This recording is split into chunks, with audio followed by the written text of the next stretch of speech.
a document reader. I'll be showing you guys how to use it real quick, so make sure you watch the full video. Stay tuned.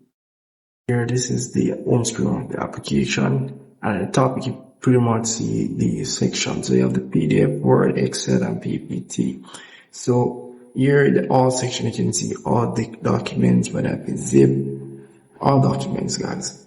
So you can either tap on these three dots over here to rename the file, details of the file. You can delete it as well. So if you want to read a PDF file, so you can see if I go in the PDF section and down the all section, and I tap on the PDF file, which is this here. Let's go back. I'm not going to go much into that.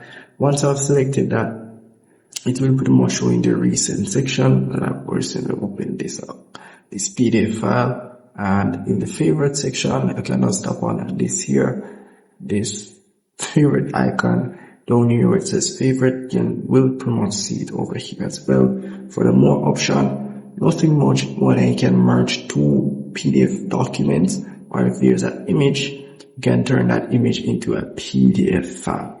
So you can draw that feature as well. It's very simple. Nothing much for that there.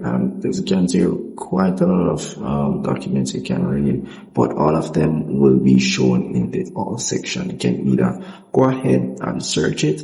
If you want, you can search for it and so forth.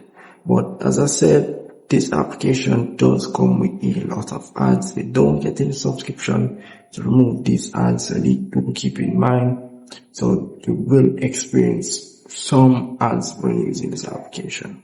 But first simple thing is nothing hard for you to not understand, guys. But that's it. If I miss anything, just comment below. Glad love to help you out. And without that, guys, make sure to subscribe to my channel. See you in the next one.